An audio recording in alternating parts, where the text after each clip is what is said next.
السلام علیکم، خوش آمدید۔ ایک عورت کے ہاں ایک لڑکا پیدا ہوا۔ وہ اور اس کا خاوند بہت خوش تھے۔ انہوں نے اپنے بچے کو پہلی بار دیکھا۔ وہ بہت خوبصورت تھا، لیکن اس کے کان نہیں تھے۔ انہوں نے ڈاکٹر سے پوچھا اس کے کان نہیں ہیں، تو ڈاکٹر نے جواب دیا کہ اس کے کان اندر سے بالکل ٹھیک ہیں اور وہ کسی طرح بھی معذور نہیں، لیکن اس کے باہر نظر آنے والے کان نہیں تھے، اور اس کے لیے ڈاکٹر اس وقت کچھ بھی نہیں کر سکتے تھے کیونکہ وہ ایک بہت چھوٹا سا بچہ تھا۔ اس کی ماں اسی وقت سمجھ گئی اس بچے کے لیے لوگوں کا سامنا کرنا اور ایک نارمل زندگی گزارنا بالکل ناممکن تھا۔ جب وہ بچہ اسکول جانا شروع ہوا تو وہ پڑھائی میں باقی سب سے بہتر تھا، لیکن حسد کی وجہ سے باقی لڑکے اس کے کان کا مذاق اڑاتے۔ وہ جب بھی اسکول سے واپس آتا تو اس کا چہرہ لٹکا ہوا ہوتا تھا۔ اس کی ماں بہت پریشان رہتی۔ وہ لڑکا آہستہ آہستہ پڑھائی میں بھی کمزور ہوتا جا رہا تھا کیونکہ وہ باقیوں کی باتوں کو دل پر لیتا تھا۔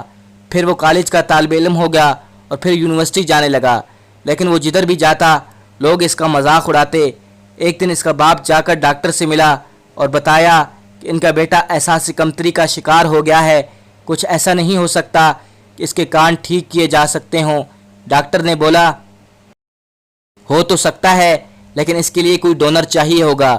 لڑکے کا باپ 2 سال ادھر ادھر مارکیٹنگ کرتا رہا اور لوگوں سے پوچھتا رہا۔ آخر ایک دن وہ اپنے بیٹے کے پاس گیا اور اس کو بولا کہ چلو اسپتال چلیں، آپ کے لیے ڈونر مل گیا ہے۔ اس کا بیٹا بہت خوش ہوا کہ پوچھا کون اتنا عظیم انسان ہے۔ باپ نے بولا اس نے مجھے بتانے سے منع کیا ہے، بس سمجھو یہ ایک راز ہے۔ آہستہ آہستہ اس کی پڑھائی پہلے کی طرح بہت بہتر ہو گئی اور وہ ٹاپ کرنے لگ گیا۔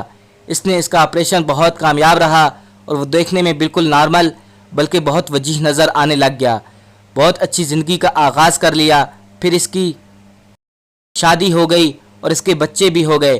کبھی کبھی وہ اپنے ماں باپ سے پوچھتا کہ وہ کون ہے جو اس کا محسن ہے، جس نے اس کو نارمل زندگی گزارنے کے قابل بنایا۔ وہ ٹال دیتے کہ جب وقت آئے گا تو تمہیں بتا دیں گے، ابھی اس کو راز ہی رہنے دو۔ جس دن اس لڑکے کی ماں کی وفات ہوئی وہ اس کے لیے پہلے ہی بہت بھاری دن تھا۔ اس کے باپ نے تابوت کے پاس اسے بلایا اور اس کی ماں کے بال ایک طرف کر کے اس کو دکھایا تو اس کی ماں کے کان نہیں تھے۔ اس نے اپنے بیٹے کو بتایا کہ اس کی سب سے بڑی محسن کون سی ہستی تھی۔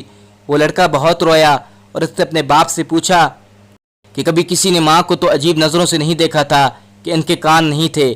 باپ نے بولا کہ جن کا دل اتنا صاف اور خوبصورت ہو ان کی شکل اور ظاہری حلیے سے کوئی فرق نہیں پڑتا۔ لڑکا آج سمجھا تھا کہ اس کی ماں اتنے عرصے سے بال ہمیشہ کھلے کیوں چھوڑتی تھی۔